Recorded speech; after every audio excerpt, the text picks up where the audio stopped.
রাধে রাধে বন্ধুরা, পূজা স্পিরিচুয়াল ওয়ার্ল্ডে সবাইকে আরও একবার একটা নতুন ভিডিওতে স্বাগত। আশা করছি রাধা মাধবের কৃপায় সকলে খুব ভালো আছো। তো রাধা মাধব যখন আমাদের সাথেই আছেন, চিন্তা কিসের, ভালো তো থাকতেই হবে। তার চরণে সম্পূর্ণ সমর্পিত হয়ে যাও, দেখবে হাসি মুখে জীবনযুদ্ধে এগিয়ে যাওয়া কতটা সহজ মনে হবে। আজ আলোচনা করব জীবনে প্রকৃত আনন্দটা কখন, জীবনের প্রকৃত আনন্দ আমরা কখন অনুভব করব, এই বিষয়েই আজ উপস্থাপন করার চেষ্টা করব। আর এই বিষয়ে জানতে হলে অবশ্যই সাথে থাকতে হবে সকলের।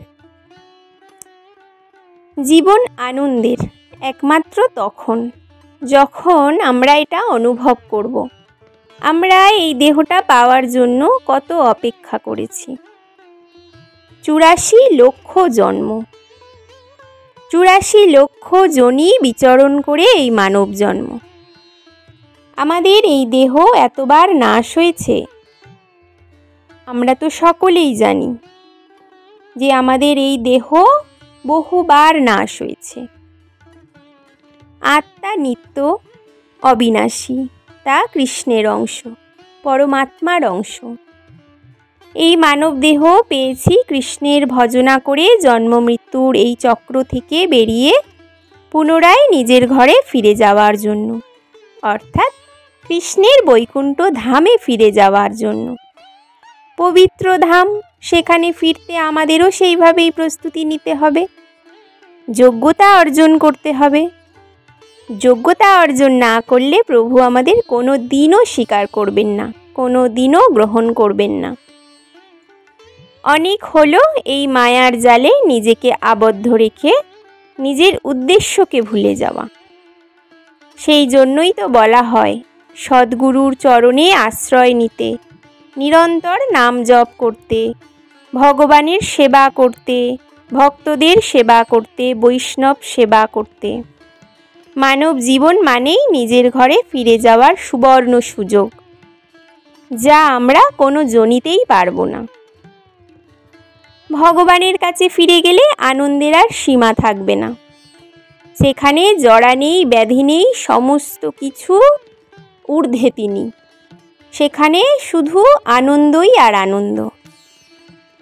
ভগবানের দেওয়া এই 2 চোখ দিয়ে কৃষ্ণকে দর্শন, 2 হস্ত দিয়ে ভগবানের সেবা, বাণী দিয়ে তার নাম জপ, তার নাম প্রচার এবং জিহ্বা দিয়ে প্রসাদ গ্রহণ। এই জন্যই তো এই মানব জন্ম।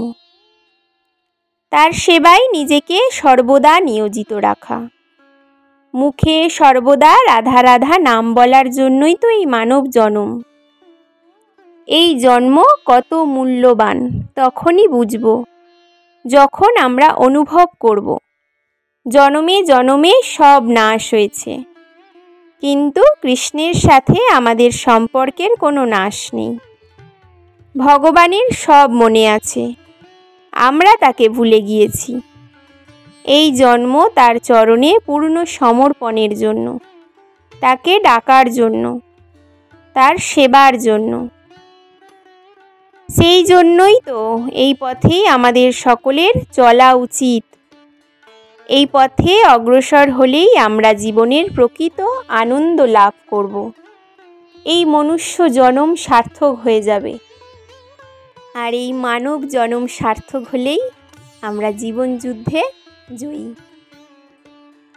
আশা করছি সকলকে বোঝাতে পারলাম, যথাসাধ্য চেষ্টা করলাম এই বিষয়টি সুন্দরভাবে উপস্থাপন করার।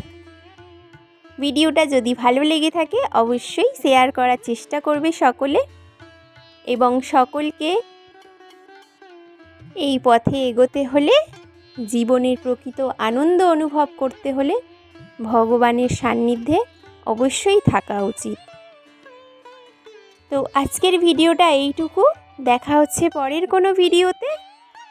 সকলকে রাধে রাধে।